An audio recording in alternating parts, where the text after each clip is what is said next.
വോട്ടെണ്ണൽ പൂർത്തിയായിട്ടുണ്ട്. വോട്ടെണ്ണൽ പൂർത്തിയാകുമ്പോൾ ഷാനിമോൾക്ക് 99 വോട്ടോടുകൂടി ഡെപ്യൂട്ടി സ്പീക്കറായി തിരഞ്ഞെടുക്കപ്പെട്ടിരിക്കുന്നു. സ്പീക്കറും BJP MLA-മാരും വോട്ട് ചെയ്തിട്ടില്ല. അപ്പം ഇനി പ്രഖ്യാപനത്തിനുള്ള സമയമാണ്. എനിക്ക് തോന്നുന്നു സ്പീക്കർ ഇപ്പോൾ വിധി പ്രഖ്യാപിക്കാൻ പോവുകയാണ്.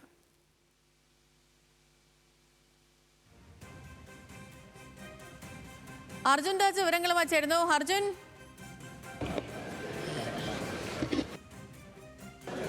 ചായ ആവശ്യമുള്ള ആളുകൾക്ക് ഇവിടെ നമ്മളുടെ കാന്റീനിൽ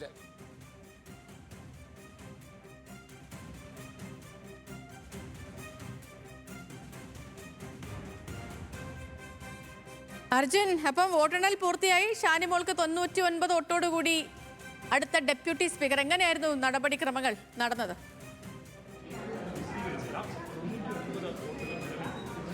സേതു, ഒരു 3/4 മണിക്കൂർ കൊണ്ട് തന്നെ ഡെപ്യൂട്ടി സ്പീക്കർ സ്ഥാനത്തേക്കുള്ള തെരഞ്ഞെടുപ്പും വോട്ടെണ്ണലും കഴിഞ്ഞിരിക്കുന്നു. നിയമസഭ ഡെപ്യൂട്ടി സ്പീക്കറായി കോൺഗ്രസിന്റെ MLA ആയിട്ടുള്ള ഷാനിമോൾ ഉസ്മാൻ തെരഞ്ഞെടുക്കപ്പെട്ടിരിക്കുന്നു. 99 വോട്ടാണ് ഡെപ്യൂട്ടി സ്പീക്കർ സ്ഥാനത്തേക്ക് മത്സരിച്ച ഷാനിമോൾ ഉസ്മാന് ലഭിച്ചത്. മുഹമ്മദ് മൂസിനായിരുന്നു LDFന്റെ സ്ഥാനാർത്ഥി. മൂസിന് 34 വോട്ടാണ് ലഭിച്ചിട്ടുള്ളത്.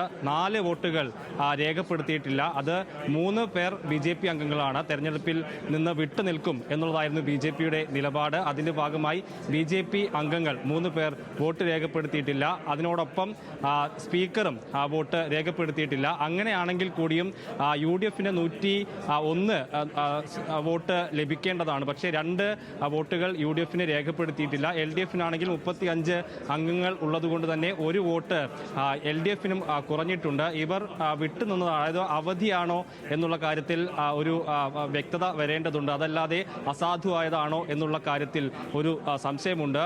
അത് അല്പസമയത്തിനകം തന്നെ അറിയാനും കഴിയും. ഏതായാലും 99 സീറ്റ് വോട്ട് നേടിയിട്ടാണ് ഷാനിമോൾ ഉസ്മാൻ ഡെപ്യൂട്ടി സ്പീക്കർ സ്ഥാനത്തേക്ക് എത്തിയിട്ടുള്ളത്. കഴിഞ്ഞ സ്പീക്കർ തെരഞ്ഞെടുപ്പിൽ മത്സരിച്ച തിരുവഞ്ചൂർ രാധാകൃഷ്ണൻ 101 വോട്ട് ലഭിച്ചിരുന്നു. അന്ന് പ്രോട്ടൈം സ്പീക്കറായിരുന്ന G. സുധാകരൻ UDFന്റെ ഭാഗമായിരുന്നെങ്കിലും അദ്ദേഹം വോട്ട് രേഖപ്പെടുത്തിയിട്ടില്ല. അതല്ലാതെ ഏതെങ്കിലും തരത്തിൽ അവധിയോ അസാധുവോ കഴിഞ്ഞ സ്പീക്കർ തെരഞ്ഞെടുപ്പ് സ്ഥാനത്തേക്ക് ഉണ്ടായിട്ടില്ല. അതേസമയത്ത് ഡെപ്യൂട്ടി സ്പീക്കർ സ്ഥാനത്തേക്ക് വരുമ്പോൾ അതിൽ ഒരു കുറവ്, നേരത്തെ ലഭിച്ച അത്രയും വോട്ടുകൾ ഉണ്ടായിട്ടില്ല എന്നുള്ളത് ശ്രദ്ധേയമാണ്. സ്പീക്കർ തെരഞ്ഞെടുപ്പിൽ 101 വോട്ട് UDF സ്ഥാനാർത്ഥിക്ക് കിട്ടിയപ്പോൾ ഇപ്പോഴത് 99 കുറഞ്ഞിട്ടുണ്ട്. അതായത് 2 വോട്ടിന്റെ കുറവ് ഉണ്ടായിട്ടുണ്ട്. സ്പീക്കർ തെരഞ്ഞെടുപ്പിൽ വോട്ട് രേഖപ്പെടുത്തിയിട്ടുമില്ല.